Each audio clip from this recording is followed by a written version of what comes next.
like I said, this parable of the unmerciful servant is something that we've heard pretty often. And on first reading, there are some people who would say, well, this is a great parable, because justice is given at the end. What a wonderful thing. A guy finally gets what he deserves. Okay? But I would challenge you to look at this parable in a different way. That is one way to look at this parable, don't get me wrong. But when we look at kind of the build-up in Matthew 18 about this, what happens before this is, there is forgiveness, and, the disciples talk to Jesus about forgiveness, and Jesus talks about, what you should do if someone has a disagreement with you, okay, and how you should ask for forgiveness with that person. And he says, if a brother sins against you, back in verse 15, go and show him his fault just between the two of you. And if he listens to you, you have won your brother over. But if you will not listen, take one or two others along, so that every matter may be established by the testimony of 2 or 3 witnesses. Okay, and I think what Jesus was thinking was, after he had gotten done with that teaching, I think in his mind, or I would have thought, that he would be done. Okay, you guys get this. You understand what it means to address sins that have been committed against you, and then forgiveness will happen. But Peter just goes a little bit further, because I don't think he's quite convinced, and I don't think he quite likes this or quite agrees with this. So he kind of pushes the point further and says, basically, okay, Lord, I know that I need to forgive my brothers and sisters, but how many times? Because I want to keep score on my hands, and on my toes. Okay, you gotta love Peter. He's trying to be a good disciple, right? He's saying, I'm going to try to get this right. So I want to know exactly what I need to do, Lord. How many times should I forgive them? Because after 7 times, then I would say, forget it. I'm done with you. Forget it. No way. Get out of my life. But Jesus says, no, not 7 times, but up to 77 times. In other words, you just keep forgiving and forgiving and forgiving more. And then Jesus illustrates that point in a very unique way when he talks about the unmerciful servant. He talks about how God will treat us in our relationships with others, because Jesus now, says, okay, disciples don't get this. When I just told them to just, take their brother off to a corner and talk to them about it, okay, they want just a little bit more detail. So here are the details, Peter and the rest of disciples and us, okay, God is going to look at this in this way. He's going to look at your actions specifically with others, okay? Not only the process of forgiving, but exactly what your actions are. And when we look into this parable, there's something that really strikes me about this. First of all, this servant owes a tremendous amount of money, 10,000 talents. I don't know exactly how much that is, but I do know it's just a whole lot of money. That's probably impossible to pay back. Just a huge amount of money. And when he comes before the master, he says, the master knows he can't pay, and so the master says, I'm going to put you, your wife, your children, everything to be sold to repay the debt. Realistically, when all this happens, it's not even going to come close to repay the debt. Not even going to come close. Okay? It's just going to, be just a very, very little bit. But the servant knows that he's going to lose everything that he has.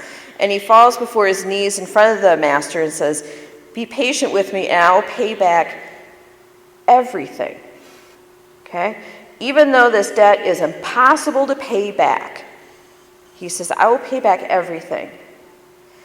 And the master's, reaction to this is, he took a lot of pity on him, and he canceled the entire debt. he set the man free. No more debt. I want you to go and live your life as a good servant. Completely canceled the debt. Let him go. You would think that the servant's proper response would be to thank the master, and maybe he did. It doesn't exactly tell us that in this parable. But to, live a life of gratitude for all this debt that has been erased from his name, this debt that he could not pay back. But instead, the servant has a different reaction. He goes out and he finds one of his fellow servants who owed him 100 denarii, which is a very small little bit of money. Pretty easily paid back. Okay? Grabbed him, began to choke him, and said, "Pay back what you owe me," he demanded. And his fellow servant fell to his knees and begged him, "Be patient with me, and I will pay you back." Notice that the servant doesn't say, "I will pay you everything back." Okay? He says, "He will just pay you back." But the servant, in his anger, said, "I'm going to throw you in jail." Doing the same thing that his master would have done for him. And Jesus is basically saying to us, what kind of response should be from your heart when you are offered a wonderful gift of forgiveness. And the servant does not do that. But here's the interesting thing that happens, is that the other servants observe this. And they go back to the master and says, "Would you believe what your, servant did, the one that you forgave at his whole debt? He went and he took this poor guy who only owed a little bit of money and threw him in jail." Now, here's the interesting part. Why do the servants care about what happens to this other guy? Really. What difference does it make? Because the master probably would have found out anyway. But instead, he has servants who come running back to him and say, "Guess what, guess what, guess what, guess what he did? Guess what he did? Can you believe what he did this?" Okay? And the thing that I find so interesting about this is that, the servants were interested in justice, not in forgiveness. Okay? And then at the end, the master called the servant in. "You wicked servant, I canceled all your debts, so you didn't have mercy on your fellow servant." Okay? Threw him over to the jailers to be tortured until he could pay back what he owed. We don't know what happened to the other servant who owed a little bit amount of money. We don't know what happened to him. Maybe he stayed in jail. Maybe he was released. We just don't know. Justice is a funny thing. We all have our idea what, justice should be. When people do bad things, they should be punished. And we get upset when we don't see justice. We're just like the other little servants who went running back to the master and said, can you believe what he just did? That's not right. Okay? But what Jesus is kind of, overarching all of this is saying, my Father in heaven will treat each of you with how you treat others. And on September 11th, with the 10th anniversary, isn't that something that we should think about? How do we treat others? Because forgiveness is reciprocal. It goes between more than one person. It goes between you and the other person, And I would just encourage you that as you remember, the tragic events today, as you spend time with your families, please think about, who do I need to forgive?